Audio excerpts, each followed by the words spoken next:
Bertin. Donc Thaddée, c'est à toi de prendre le relais et ensuite on vous fera discuter tous les deux. Merci Claudine, merci Bertin pour cette présentation. Hein. Vraiment très riche. D'ailleurs, il y a des participants qui demandent d'être en contact. Donc, on va voir comment on organise tout ça. Je suis Thaddée Yossa. J'ai été largement présenté, donc je vais aller droit au but pour dire que nous restons dans la zone sahélienne, n'est-ce pas, dans cette bande sahélienne-là, mais au Cameroun. Et donc, nous sommes dans l'extrême nord du Cameroun. C'est une région qui est en permanence en crise, de toutes les façons, qui a reçu tellement d'aide des bailleurs de fonds, tellement d'interventions. Mais c'est toujours la région la plus pauvre du Cameroun depuis les 30 dernières années. Actuellement, le taux de pauvreté y est estimé à 74,3% à l'Institut national de la statistique. C'est un endroit, c'est une bande sahélienne, donc c'est un endroit climatiquement difficile à vivre. Il y a des problèmes hydriques, donc on a l'accès à l'eau potable est très difficile. Ça impacte sur l'agriculture, ça impacte sur l'alimentation, ça impacte sur la santé, etc. Mais il y a également un problème de crise sécuritaire avec les exactions de Boko Haram dans cette zone-là. Effectivement, c'est difficile. Mais nous allons essayer de voir comment est-ce que l'évaluation intervient sur ces questions-là, notamment sur les problématiques qui impactent, qui intéressent l'égalité homme-femme, les questions de genre. Est-ce que l'évaluation peut permettre de savoir au moins ce qu'on avance dans la bonne direction en matière d'égalité entre les hommes et les femmes? Est-ce que dans ce contexte-là, est-ce qu'on peut, les actions qui sont menées, est-ce que ça peut être évalué correctement sur la question même spécifique des hommes et des femmes? Alors, ce serait intéressant de regarder ça en abordant peut-être 3 points. Le premier point, ce serait sur la question de l'appropriation du genre. Le deuxième point, ce serait les défis pour les équipes d'évaluation. Et ça va nous permettre de voir donc la question du suivi des transformations sociales. En quels termes ça se pose? S'agissant donc des questions de l'appropriation du genre. Nous sommes au Cameroun dans un contexte où vraiment l'appropriation peut être considérée comme une réussite, hein, l'appropriation du genre. Je veux dire, tant qu'on reste au sommet de l'État, hein, tant qu'on considère les documents de politique et de stratégie qui sont développés, nous disposons très bien d'un document de politique nationale genre, nous avons un plan multisectoriel de mise en œuvre de cette politique nationale genre, on a un plan stratégique de lutte contre les violences faites aux femmes, les textes ont été revus pour punir davantage les agressions, etc. Donc, au sommet là, il y a une appropriation qui est forte. Les ministères ont les documents de stratégie genre, tous les jours, il y a une formation soit sur la budgétisation sensible au genre, vraiment les questions de genre sont discutées. Tous les projets se débrouillent pour qu'il y ait une prise en compte du genre dans le projet. Et donc, il y a une appropriation par le sommet. Mais qu'est-ce qui se passe à la base? C'est ça, les problèmes commencent. Déjà, au niveau intermédiaire, nous avons de nombreuses tensions. Je ne veux pas utiliser le mot conflit, mais au moins tensions correspondent davantage. Par exemple, entre les experts sectoriels et les experts en genre. Si on est sur un projet vraiment cas réel vécu, projet de construction de route Batchenga, Ntuyoko, Lena, pour estimer 200 milliards de francs CFA,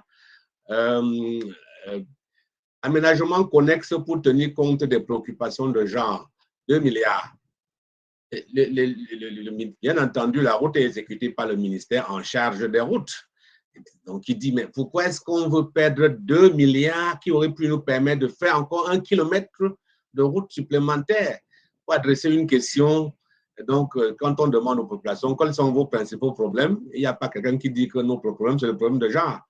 Donc, pourquoi est-ce qu'on dépense cet argent-là? Est-ce que ce n'est pas de l'argent jeté par la fenêtre? Donc, cette tension fait qu'il est difficile de trouver des ressources pour prévoir les activités genre dans les projets et à plus forte raison pour prévoir l'évaluation genre. Parce que quand on a prévu l'évaluation tout court, c'est déjà très bien, mais maintenant, regarder l'évaluation du genre, ça devient un luxe. Bien entendu, il y a des tensions entre les traditionalistes et les modernes. Les traditionalistes disent, mais cette histoire de genre-là, est-ce que ce n'est pas une histoire que les Occidentaux ont encore développée pour venir nous présenter? C'est un concept qui est fortement exogène, ça ne correspond à rien dans nos réalités, etc. Et donc, il y a déjà de la réticence au niveau des cadres supérieurs, au niveau des intellectuels. Il y a beaucoup de réticence. Et ceux qui sont des intellectuels se plaignent, ils disent attention, nous sommes ici en Afrique, les questions, les droits des communautés ne sont pas protégés. Le droit de la communauté n'est pas protégé. C'est les droits de l'individu qu'on protège. Pourquoi est-ce que, par exemple, une jeune fille qui se comporte mal, on va dire que bon, il faut protéger ses droits, on va la laisser faire. Alors que si on veut regarder que son comportement va rejaillir sur la réputation de la famille et de la communauté, on devrait également protéger les droits des communautés. Et donc, il y a tout un développement qui se fait dans cette direction pour dire ces questions de droits individuels là, ce n'est pas la question qui est fondamentale, c'est la question des droits communautaires qui sont importantes pour nous. Il y a beaucoup de tensions ainsi, mais je peux citer aussi les tensions entre, à l'intérieur de la communauté, même des personnes qui travaillent sur le genre. Il y a une tension qui ne dit pas son nom entre les experts, les techniciens du genre et les militants. Les militants ont travaillé depuis très longtemps dans la mobilisation, ils portent effectivement des plaidoyers, ils disent beaucoup de choses. Mais maintenant, quand le moment vient d'utiliser les outils d'analyse, genre le cadre de Harvard ou ceci, etc., ce n'est plus nécessairement la question de militantisme. De la même manière, quand les techniciens veulent faire du militantisme, ils n'ont souvent pas la légitimité. Ils ont peut-être appris ça à l'école, mais est-ce qu'eux-mêmes pratiquent ce qu'ils disent là? Et donc, on a des tensions comme ça qui font en sorte que l'appropriation n'est qu'apparente. Surtout, et c'est le troisième point par rapport, le dernier par rapport à cette question d'appropriation, le poids des religions, le poids des religions, notamment les religions monothéistes et des traditions, des cultures qui enseignent depuis toujours que l'homme est le chef de famille, qui enseignent depuis toujours que la femme doit soumission à son mari. Et donc, voilà le contexte. Nous sommes dans un contexte où quand même la religion est encore respectée à son mot à dire. Les gens se comportent davantage par rapport aux lignes de conduite qui sont données par le pasteur, le prêtre, le curé, l'imam, etc. Et ce qui fait que les questions de genre sur le terrain ont des difficultés à se présenter et même à être comprises, y compris par les intellectuels. Et donc, défi pour les équipes d'évaluation. Alors, des défis, je peux en citer juste 3 ou 4. Le premier porte sur capter et comprendre les transformations. Capter et comprendre. Ce n'est pas facile de capter la transformation parce que les documents de projet ont bien prévu des indicateurs. La plupart sont quantitatifs. Le nombre de hommes et de femmes qui ont fait ceci ou qui ont fait cela, le nombre qui ont bénéficié, qui ont participé à la formation, qui ont été à la réunion, etc. D'accord, ça c'est simple à faire, mais ça ne nous dit pas. Ça ne nous dit pas quel a été le degré de la participation, ça ne nous dit pas quelle est la qualité de la participation, ça ne nous dit rien du tout. Et les indicateurs parfois ne sont même pas les bons. Nous sommes dans un projet, par exemple, d'appui à l'entrepreneuriat. L'indicateur, c'est l'augmentation des revenus de la femme entrepreneur. Quand on fait l'appui à l'entrepreneuriat féminin, on veut regarder les revenus, mais comment est-ce qu'on peut capter son revenu? On dit, ah, il nous faut un profit, son chiffre d'affaires, l'augmentation de ses capacités. Elle avait un congélateur, est-ce qu'elle a passé à 2 congélateurs? Mais cette femme qui braise le poisson en route le soir à Abidjan ou à Yaoundé, pendant 20 ans, pendant 30 ans, elle va prendre toutes les aides, mais elle va rester toujours sur son petit truc à braiser. Mais est-ce que ça veut dire que le projet qui l'accompagnait a échoué? C'est là qu'il ne faut pas se tromper. Cette femme-là, elle a eu beaucoup d'argent, mais elle a utilisé ça pour envoyer ses enfants en Europe. Elle a fait les funérailles de son mari. Elle est très contente, elle est très épanouie. Et donc, ne nous trompons pas d'indicateur. Et deuxième point, mettons les lunettes qui nous permettent d'observer les transformations. Transformations intrapersonnelles. Dans un projet que nous avons évalué, on demande est-ce que vous avez contribué au changement sur les questions de genre? Non, non, notre projet ne visait pas le genre. Ah, attention, en regardant le projet, 2 exemples qu'on a notés par exemple. Le pépiniériste a été capacité, il travaille désormais plus vite et mieux, il rentre beaucoup plus à la maison, il passe plus de temps en famille, etc. C'est une contribution significative. À partir du moment où il rentre en famille, il s'occupe bien de ses enfants, de son épouse, etc. Il a une vie de famille qui est un peu meilleure que celle d'avant, avant qu'il restait longtemps à travailler au champ. Mais les techniciens du projet, les responsables qui ont mis en œuvre le projet, non, pour eux, ils n'ont travaillé pas sur les questions de genre. Deuxième exemple, je m'en tiendrai seulement à ces deux-là. Le réparateur de groupe électrogène, il a eu tellement de revenus parce qu'il a été formé par le projet, etc. Comment est-ce qu'il a utilisé ces revenus-là? Non, pas pour acheter des clés de caisse à outils, non. Il a utilisé ça pour séparer les filles et garçons qui vivaient chez lui de chambre. Avant, tout le monde était dans la même chambre jusqu'à 16 ans. Maintenant, les chambres sont séparées. Et quand on dit mes enfants, ici, là, dans le contexte, ça peut être des neveux, ça peut être même des membres très loin de la famille, de la fratrie. On va mélanger comme ça, garçons et filles, mais c'est très dangereux. À partir du moment où il a pu séparer, ça, c'est une réussite en matière de genre. Mais est-ce que les personnes qui gèrent le projet ont vu cela? Absolument pas. Donc, est-ce que nous avons développé des outils qui nous permettent d'observer les transformations intrapersonnelles, transformations interpersonnelles dans les relations d'un bénéficiaire avec son mari ou avec son épouse? Qu'est-ce que nous en savons? Nous restons seulement sur le site de l'activité et nous concluons que ce projet n'a pas fonctionné. Pourtant, allez voir qu'est-ce qui s'est passé à la maison. Et ça, tout ça, ça doit nous interpeller et nous dire, attention, parfois, nous n'avons pas encore les lunettes de genre qui nous permettent effectivement de bien comprendre qu'est-ce qui se passe. Je vais dire un mot sur les outils traditionnels. Et je vais juste citer deux exemples. Alors, nous connaissons tous le focus group discussion, la discussion de groupe qui est utilisée, qui a été très bien, les anthropologues, les sociologues, ils ont très bien structuré cela. Tout le monde utilise ça aujourd'hui. Bon, maintenant, on dit qu'il faut minimum 6 personnes, maximum 12 personnes, parce que s'il y a 13 personnes, ça va faire quoi? C'est une question juste. Ou bien s'il y a seulement 6, bon, bref, pourquoi se laisser enfermer dans des carcans comme ça? Et cet outil qui est un outil traditionnel là, comment on l'utilise aujourd'hui? Nous y allons parce que nous voulons écouter ce qui se dit. Donc, quand quelqu'un a la parole, parfois on enregistre même, on fait la transcription après et puis on l'utilise avec les codages, accès, etc. Et on fait un très bon rapport. Mais avez-vous essayé de voir plutôt ce qui se passe dans un focus group et pas ce qui s'y dit? C'est-à-dire, quelles sont les dynamiques qui s'opèrent?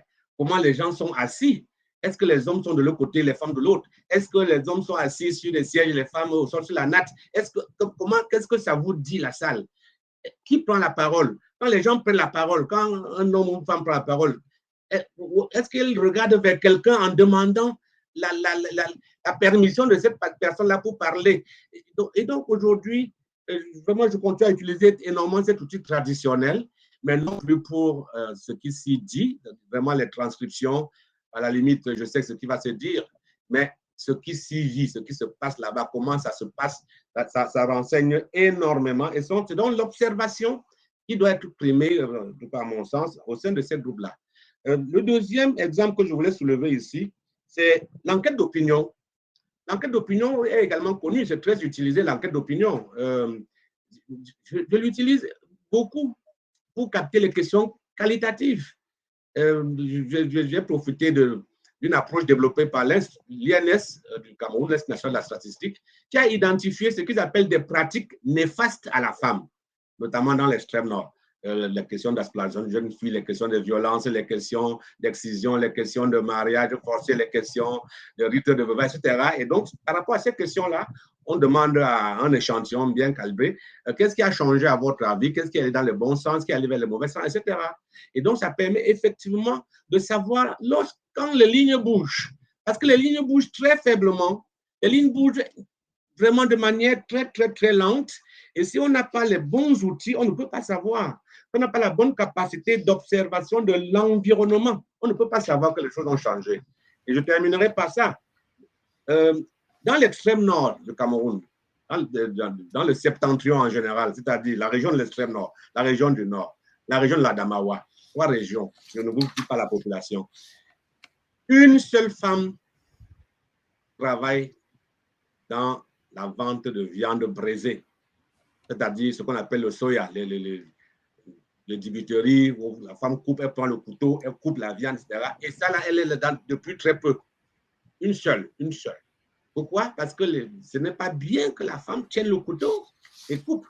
Mais à partir du moment où cette femme-là fait cela à Mokolo, à côté de la préfecture, à côté de moi, tout le monde la voit faire, est-ce que ce n'est pas quelque chose qui est en train de changer? Dans la ville de Yoko, il y a 3 femmes qui conduisent les caterpillars, les gros engins, les très gros engins dans les chantiers. C'est des photos que j'ai prises, mais malheureusement, je ne peux pas les présenter ici pour les questions évidentes de droit d'image. Mais ça montre qu'effectivement, les petits changements qui ont lieu. Pour terminer donc, comment est-ce que je peux conclure? Je dis, attention, les cadres de suivi et évaluation des projets ont-ils des indicateurs qui nous permettent de capter les transformations sociales, notamment dans les pratiques sociales, dans les transformations en matière de normes sociales? Nous répondons, ce n'est pas encore sûr. Même si sur les questions d'autonomisation individuelle, on a quelques éléments, la question de prise de décision, c'est déjà très difficile. Pour le moment, on va regarder le nombre de femmes qui sont dans les instances de prise de décision dans la commune. Combien de femmes conseillers municipaux, combien de femmes à la présidente de gestion de points d'eau. Et ça, c'est encore très insuffisant. Il faut aller au-delà de tout cela pour regarder d'autres choses. Et c'est à ça que nous invitons la communauté de l'évaluation, en commençant par les commanditaires qui doivent veiller à avoir des meilleurs termes de référence d'évaluation. Nous sommes fatigués pratiquement des termes de référence qui ont une demande inadéquate par rapport aux questions de genre. Et c'est sur ça que je vais terminer. Transformation de normes et pratiques sociales de genre, ça aide la famille, ça aide la communauté, ça aide la société et ça participe à la cohésion sociale. J'en ai terminé et merci pour votre attention. Merci beaucoup, Tadé. Alors, on dirait que tu fais l'unanimité parce qu'il n'y a pas eu une seule question dans le chat. On verra si elles viennent encore en cours de route. Bertin, est-ce que vous pouvez remettre votre caméra? Et puis, j'ai quelques questions à vous poser. OK. Très bien, merci. Alors, vous avez vous-même utilisé une définition de la cohésion sociale tout à l'heure. Et d'après mes recherches, en fait, il y a une définition qui est assez ancienne déjà d'Émile Durkheim, qui date donc de 1893, et qui définissait la cohésion sociale comme l'état de bon fonctionnement de la société, où s'exprime la solidarité entre individus et la conscience collective. Et je me demandais donc, est-ce que cette définition est toujours d'actualité selon vous? Et est-ce qu'elle a évolué et est-ce qu'elle doit être adaptée au contexte africain ou du Sahel? OK, très bien.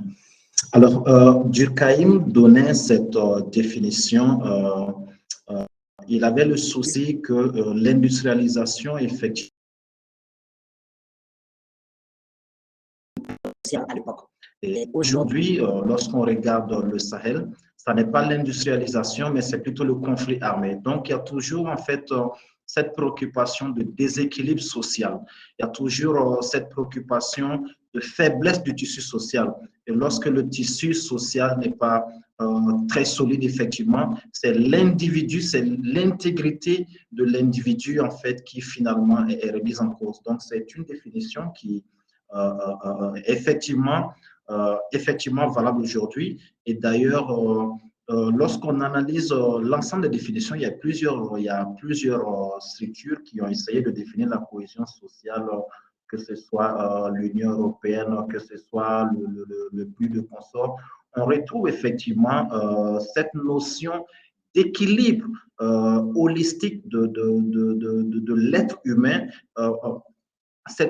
L'équilibre, en fait, doit aller de pair avec les différentes transformations sociales. Si les transformations sociales détruisent l'individu, c'est là où, effectivement, la cohésion sociale alerte là-dessus.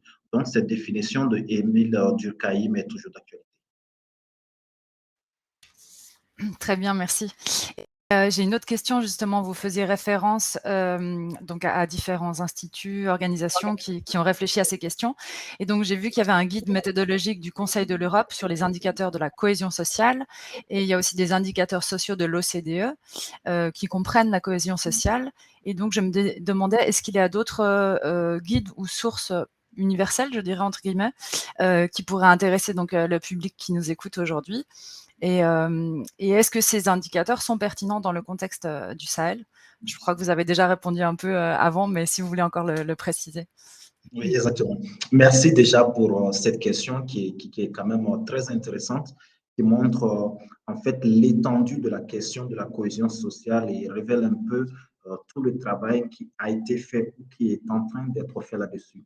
Alors, il y a beaucoup d'outils et un des outils que je voulais particulièrement souligner, c'est l'indice de cohésion sociale qu'on appelle indice score qui a été développé par le PNUD avec le concours du Centre pour une paix durable et le développement démocratique. Donc, l'indice score a en fait la particularité de faire le lien entre la cohésion sociale et la réconciliation dans les pays en conflit. Donc, ça, c'est quelque chose qui cadre parfaitement avec le Sahel. Et on se rappelle que cet indice a été, par exemple, déjà appliqué en Côte d'Ivoire, au Libéria, au Soudan du Sud, en Malaisie, au Népal et en Ukraine, donc par le PNUD. Donc, c'est vraiment un indice qui est très, très intéressant, qui va en fait apprécier le niveau de confiance que les individus ont dans les institutions, qui va aussi voir quel est le sentiment que les gens ont d'être représentés par ces différentes institutions, la sécurité humaine, on en a parlé tout à l'heure, le niveau de corruption dans une communauté et en fait, comment est-ce que la corruption influence le niveau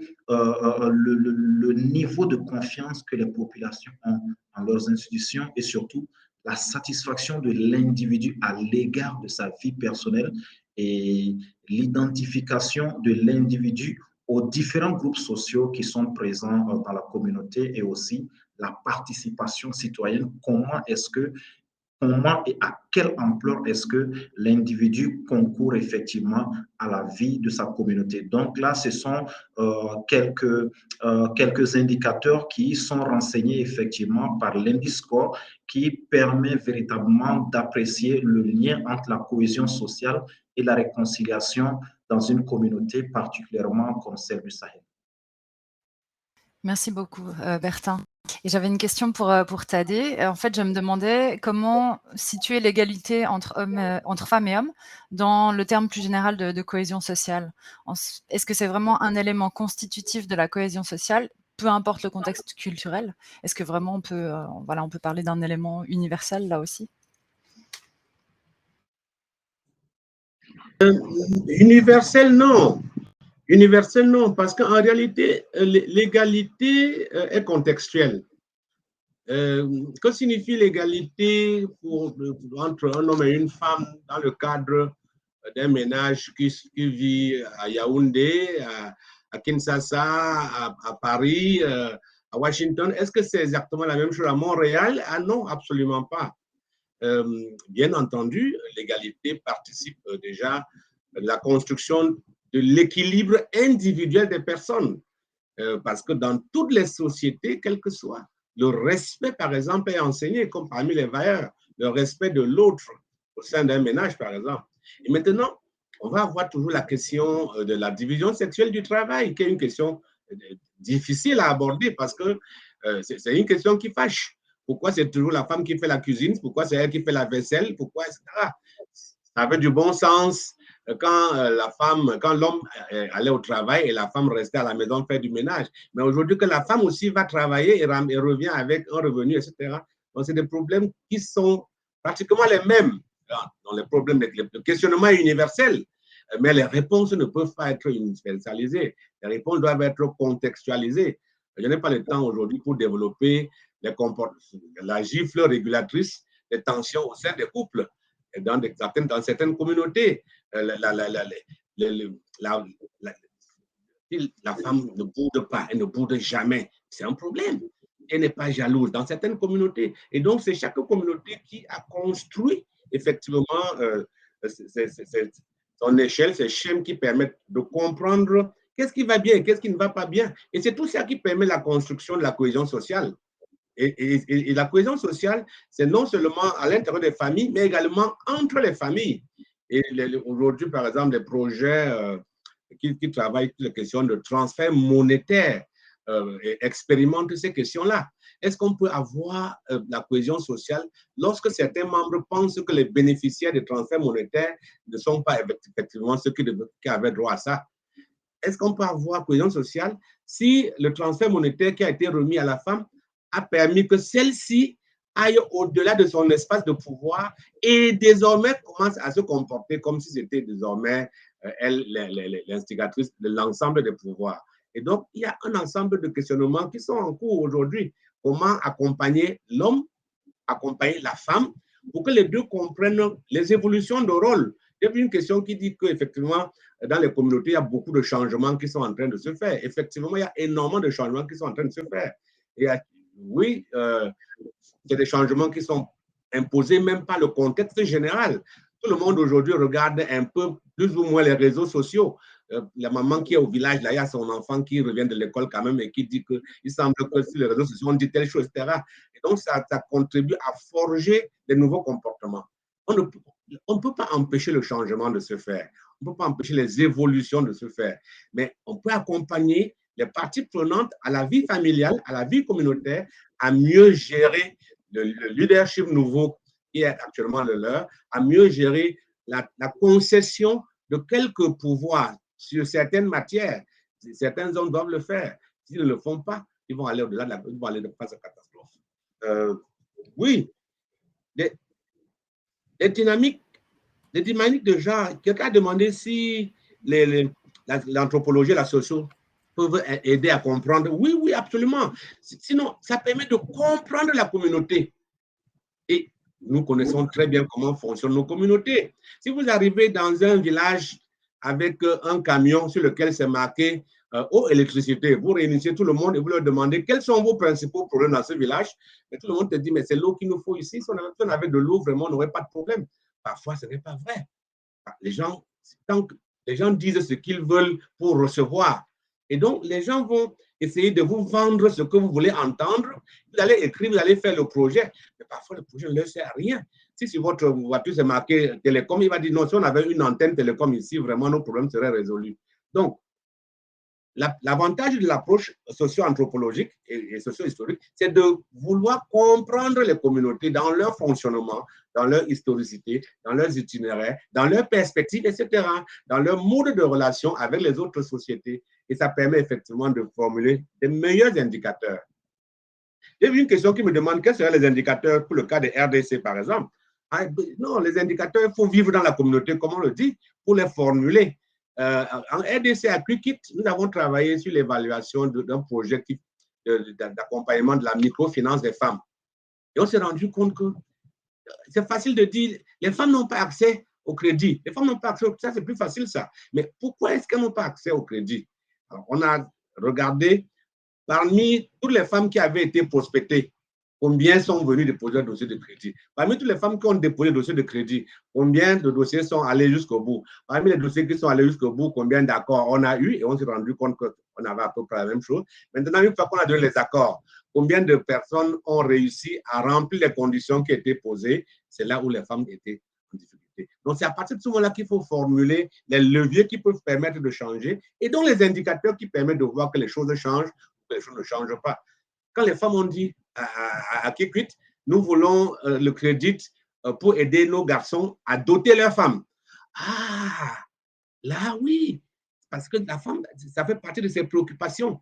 Elle ne peut pas financer ses activités génératrices de revenus comme le bailleur de fonds veut. Non, elle veut financer le mariage de son fils. Il faut comprendre ça et respecter cela. C'est à ce prix-là qu'on peut effectivement voir quand les transformations ont lieu et les accompagner. Merci Tadé. C'est magnifique, tu as regardé directement les questions dans le chat, donc je n'avais plus rien à faire. Donc pendant ce temps, j'ai cherché une question qui pourrait s'adresser à Bertin. Je pense qu'il y en a une qui concerne les défis liés à la cohésion sociale dans un contexte de conflit et dans un contexte de lutte économique, comme dans les grandes villes africaines. Donc je ne sais pas si vous pouvez préciser cet aspect peut-être de contexte urbain, si ça peut être plus spécifique.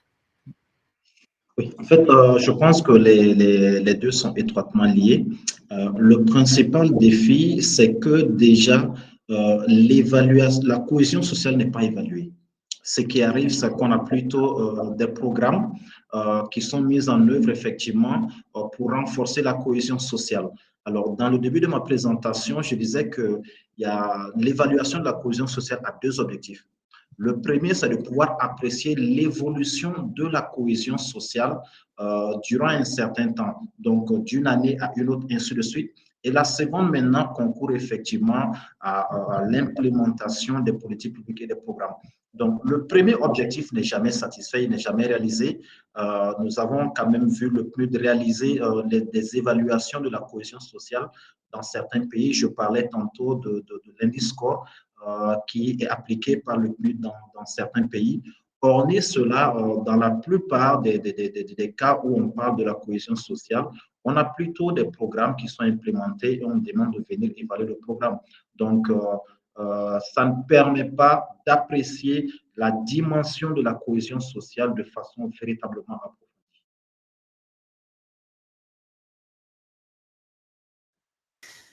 Merci. Alors, je regarde quelles autres questions qui ont été posées. Oui, celle-là, je pense qu'elle s'adresse plus à Tadé. Donc, c'était comment procéder dans une société traditionnelle matrilinéaire et matrilocale? Quels sont les outils qu'on pourrait utiliser donc, pour faire une évaluation dans ce contexte-là? Si Tadé, tu es toujours avec nous. Je suis toujours là, mais je veux te dire, je n'ai pas la réponse.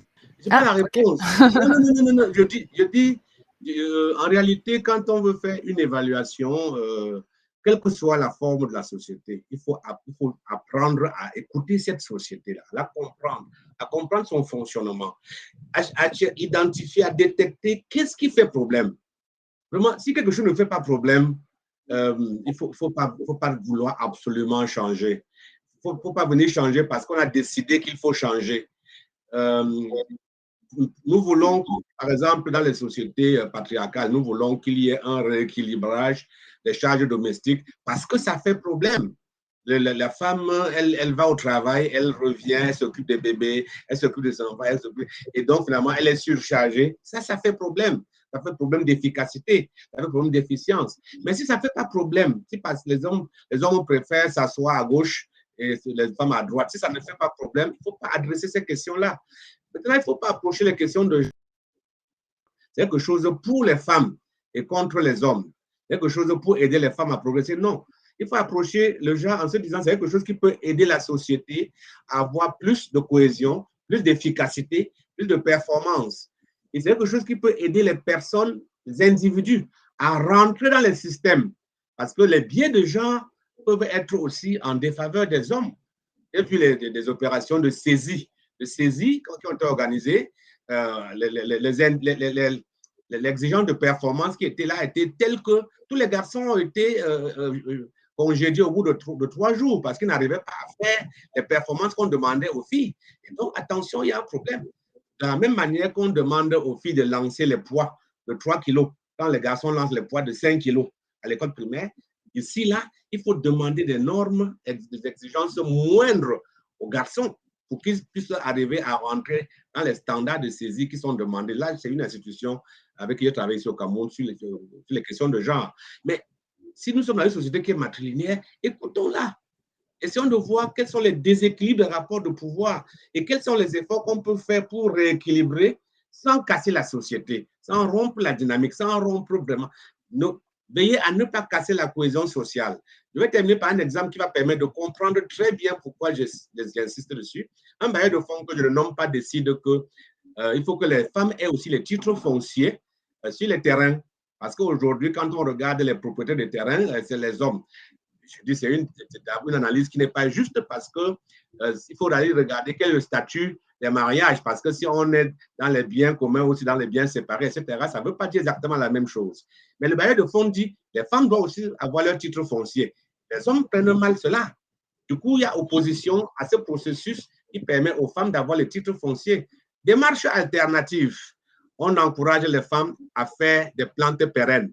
Le cacao, le palmier à huile, le caféier. Dans nos traditions bantoues ici, quand une personne met en place des plantes pérennes, de café, de cacao, de palmier, etc., ça lui donne de fait la propriété de cet espace foncier. La société est bien d'accord quand on encourage les femmes à planter les plantes pérennes. Pourquoi passer par le chemin conflictuel où il y a eu des oppositions des oncles, des tantes, etc., qui ont bloqué tous les processus et les femmes n'ont pas eu les titres fonciers, alors qu'on aurait pu simplement, en comprenant bien la communauté, accompagner la mise en place de plantes pérennes qui auraient pu permettre que les femmes, effectivement, développent ces plantations qui leur donnent donc un droit réel acquis sur ces espaces-là. Donc, c'est ce genre de questionnement qu'on peut avoir quand on a en face d'une société, quelle que soit la société, la comprendre et la respecter. Merci. Merci beaucoup, Tadé. Il y avait encore quelques questions, mais on ne va pas arriver, je crois, à y répondre. Et donc, j'aimerais donner la parole à Bertin pour son mot de clôture. Enfin, qu'est-ce que vous en pensez? Vous voulez encore prendre une question éventuellement? Je sais pas, je sais qu'il faut qu'on finisse à l'heure. Mais... Oui, il faut qu'on finisse exactement. Je vais juste donner une conclusion. Cette présentation était vraiment pour montrer l'importance de l'évaluation de la cohésion sociale dans un contexte aussi complexe que le Sahel.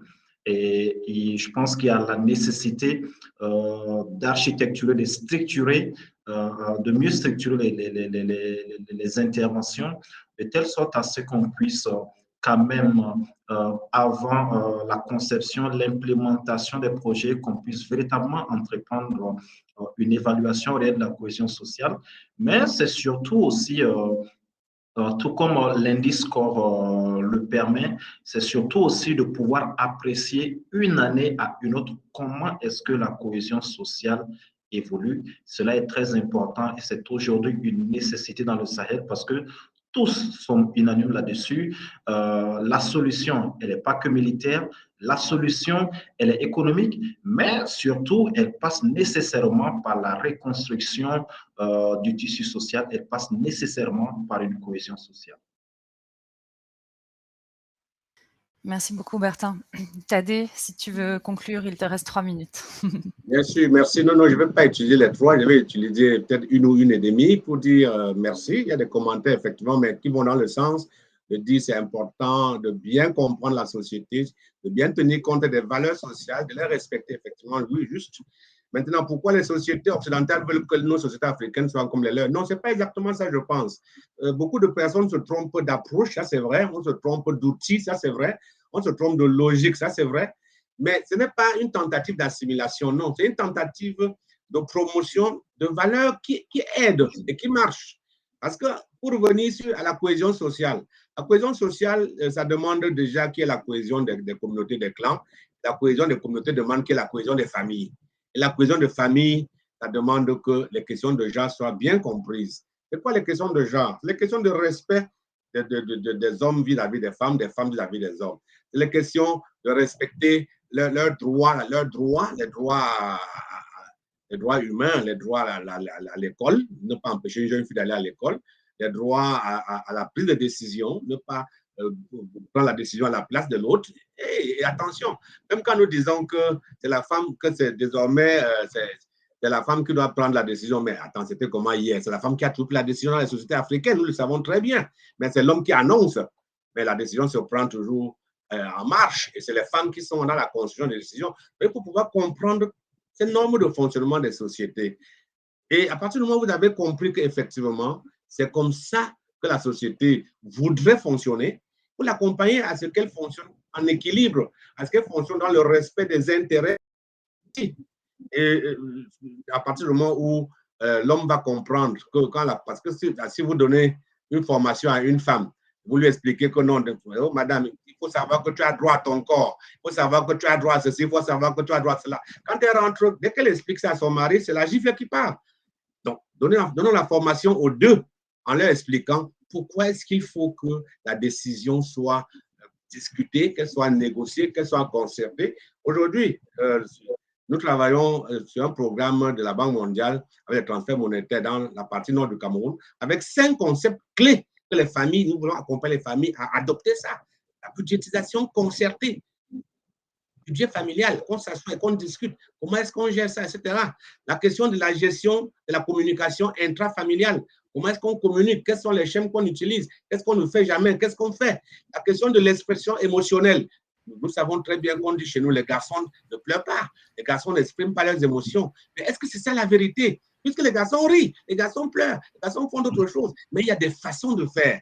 Comment peut-on accompagner les hommes et les femmes à exprimer leurs émotions sans être en marge de ce que la société pense comprendre? C'est des questions simples, mais c'est des questions sur lesquelles il faut travailler avec les familles, il faut travailler avec la communauté, si on veut travailler dans la perspective de la cohésion sociale d'une société forte qui sait où se trouvent ses intérêts. À partir du moment où vous discutez dans une famille sur l'avenir des enfants, vous voyez tout de suite que même le chef de famille qui ne voulait pas de concertation dans sa famille, il commence à prêter une oreille attentive à ça. Surtout quand il voit les modèles qui ont réussi, quand il voit qu'une fille a réussi et est revenue et a fait ceci, elle est venue au village en scooter, par exemple, elle est animatrice rurale, mais c'est un modèle de réussite. Elle a réussi, elle a une voiture, elle a réussi. Et donc, l'évaluation, in fine, doit arriver à capter des transformations comme celle-là et à les valoriser pour que dans plus de projets, on mette des éléments clairs qui permettent aux gens de voir effectivement comment est-ce que le genre peut contribuer à mes intérêts, moi l'homme, moi la femme, moi le chef du village, moi l'imam, moi le pasteur, et donc contribuer aux intérêts de la famille et de la communauté. Merci beaucoup. Merci beaucoup à tous les deux, c'était vraiment passionnant et j'ai trouvé très complémentaires en fait vos perspectives et ces indicateurs qui sont pas connus de tous, je pense, et de toutes, pour mesurer la cohésion sociale et des exemples très concrets de Tadé, donc c'était vraiment très riche. Encore merci à Bertin et Tadé et au public de nous avoir suivis et d'avoir participé avec toutes ces questions de qualité. 15 minutes de pause et puis ça continue avec des présentations individuelles. Merci, Au revoir, merci. merci. Au revoir, au revoir.